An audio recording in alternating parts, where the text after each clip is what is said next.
베네수엘라 침공으로 인해 마두로 대통령이 전격 압송되었습니다. 현직 대통령이 미군에 의해 체포가 된 초유의 사건인데요. 마두로 대통령은 수갑을 찬 채 미국으로 끌려가게 되었죠. 오늘은 이 내용 좀 제대로 보도록 하겠습니다. 거의 1년 동안 침공을 하니 많이 소리가 계속 나왔습니다. 그런데 1월 3일에 미국은 전격 베네수엘라에 대한 침공을 감행했습니다. 미국은 굉장히 놀라울 정도로 완벽한 군사작전을 보여주었습니다. 사실 베네수엘라라는 나라가 그래도 파나마나 그레나다와 같은 나라보다는 체급이 크기 때문에 미국이 침공을 감행할 경우 어느 정도 피해가 발생하지 않겠느냐는 분석이 지배적이었습니다. 하지만 그 분석을 모두 부셔버렸죠. 우선 시작은 특수전부대 침투와 공습으로 시작이 되었습니다. 베네수엘라 수도인 카라카스에 맹렬한 공습이 퍼붓기 시작했죠. 그리고 계속해서 사이버 공격을 이어나가면서 사실상 베네수엘라군의 움직임을 차단하기도 했고요. 정전이 발생하기도 했습니다. 미국이 공습을 맹렬히 퍼붓는 사이에 미국의 제160 특수작전 항공연대가 카라카스로 침투했습니다. 이때 베네수엘라군의 저항이 거의 없었는데요. 방공망도 가동이 거의 되지가 않아서요. 우열이 입성했습니다. 이후 델타포스가 침투하여 마두로 대통령까지 체포하고 미국으로 압송한 데 성공했죠. 그런데 이러한 과정이 고작 3-4시간밖에 걸리지 않았다는 겁니다. 거기다가 단 한 명도 다치지 않았죠. 그저 헬기 한 대가 파손된 게 전부였습니다. 그 헬기도 복귀하는 데 성공했고요. 그에 비해서 베네수엘라는 사실상 군대가 마비되었고요. 라가이라 항구도 파괴되었고 다수의 군사시설도 모두 파괴가 되었습니다. 사망자도 베네수엘라군이 주장하길 40명이었고요. 다른 거 다 떠나서 군사적으로만 봤을 때요. 역사상 유례가 없는 완벽한 작전으로 평가되곤 합니다. 심지어 베네수엘라에 체류적인 미국인들도 어느 정도 있었습니다. 그런데 그런 미국인들의 피해가 하나도 없었고요. 참수작전에 완벽히 성공했죠. 당장 파나마 침공 당시에 348명의 미군 사상자가 발생했고 15일이나 걸렸다는 것을 고려한다면 파나마보다 체급이 큰 베네수엘라를 상대로 단 한 명의 사상자도 없이 그리고 3-4시간 만에 작전을 완료한 것을 보면 얼마나 완벽한 작전이었는지를 알 수 있었습니다. 무엇보다 팔란티어와 스페이스X의 협력도 꽤 큰 도움이었는데요. 스페이스X의 위성을 통해서 마두로 대통령의 위치를 실시간으로 파악하고 있었고요. 팔란티어가 제공하는 서비스를 통해서 우선순위를 빠르게 정렬할 수 있었습니다. 이 기업들의 도움으로 인해서 마두로 대통령의 체포도 성공할 수 있었죠. 여기까지만 놓고 봐도 미국이 이번 사안에서 얻은 전략적 이익은 상당히 큽니다. 베네수엘라는 미국 관점에서 지리적으로 바로 앞마당에 해당하는 국가이고 오랫동안 노골적으로 반미 노선을 외쳐온 상징적인 존재였습니다. 이 나라는 단순히 말로만 반미를 외친 것이 아니라 중국과 러시아를 적극적으로 끌어들이며 미국의 영향력을 밀어내는 역할을 해왔습니다. 군사, 정보, 에너지, 외교 전반에서 중국과 러시아가 베네수엘라를 교두보 삼아 중남미에 발을 깊숙이 들여놓는 모습이 계속 연출됐고 미국으로서는 이를 방치할 경우 자국 안보에 직접적인 위협으로 이어질 수밖에 없는 구조였습니다. 특히 냉전 시기 이후에도 미국은 중남미 지역에서 외부 강대국의 영향력 확대에 극도로 민감하게 반응해왔고요. 그런데 그런 베네수엘라의 마두로 대통령이 전격적으로 압송되는 그림이 만들어지면서 미국은 최소한 단기적으로는 가장 큰 골칫거리 하나를 정리한 셈이 됩니다. 미국으로서는 더 이상 카리브해와 중미 인근에서 노골적인 반미 정권이 중국과 러시아를 불러들이는 상황을 걱정하지 않아도 되는 국면이 열렸다고 볼 수 있습니다. 물론 이 과정에서 중남미 전반에 반미 정서가 다시 고개를 들 가능성은 충분히 존재하지만 이 문제는 장기적인 관리 영역이고 지금 당장의 전략적 계산에서는 뒤로 미뤄둘 수 있는 사안입니다. 여기에 더해 쿠바에 대한 압박 효과도 무시할 수 없습니다. 쿠바는 수십 년간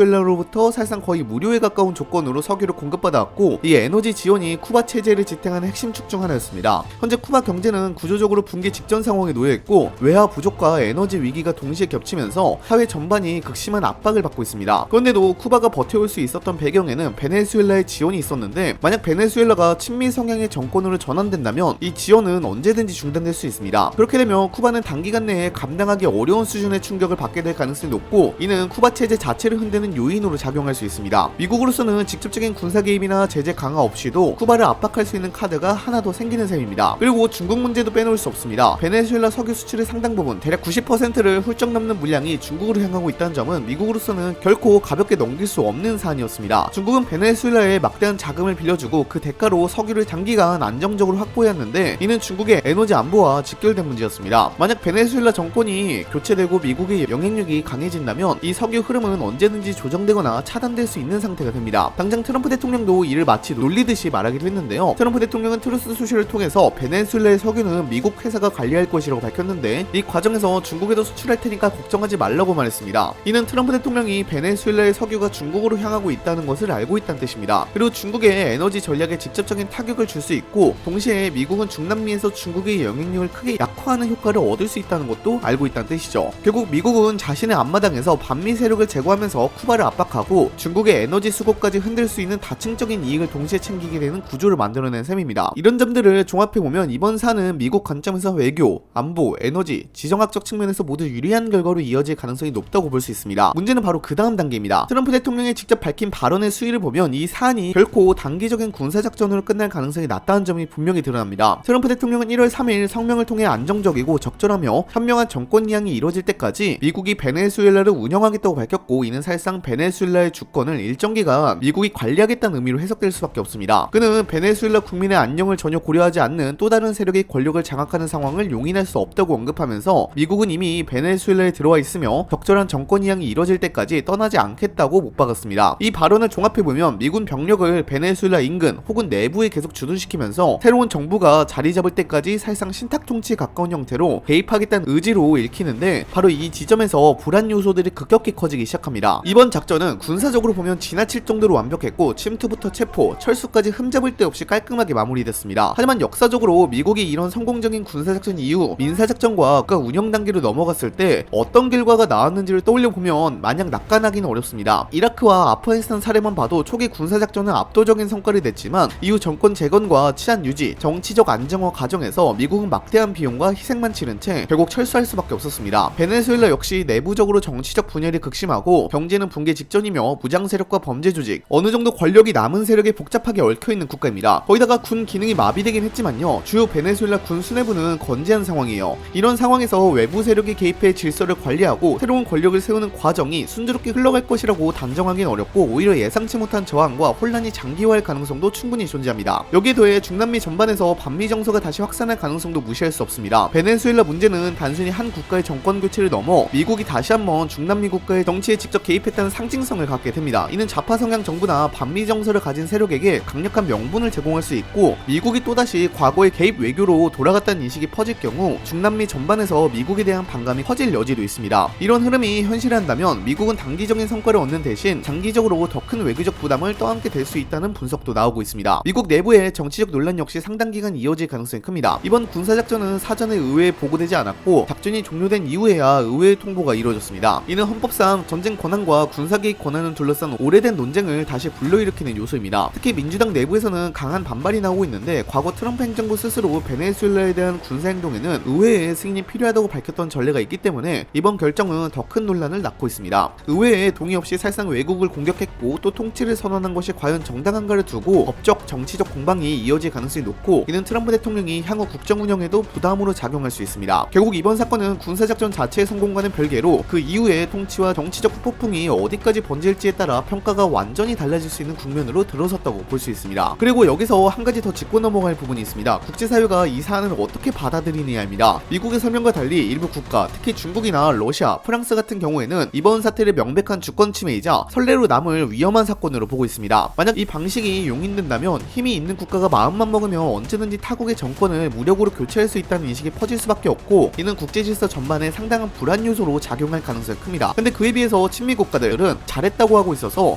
국제사회가 양분된 것도 같이 볼 수 있었던 사건이었습니다. 결국 미국은 엄청난 성과를 거둔 동시에 그만큼 무거운 책임과 위험을 함께 짊어진 상태로 다음 수를 선택해야 하는 상황에 놓였다고 볼 수 있습니다. 여러분들은 베네수엘라 침공에 대해서 어떻게 생각하시나요? 댓글로도 작성해 주시기 바랍니다. 이상 영상 마치도록 하겠습니다. 감사합니다.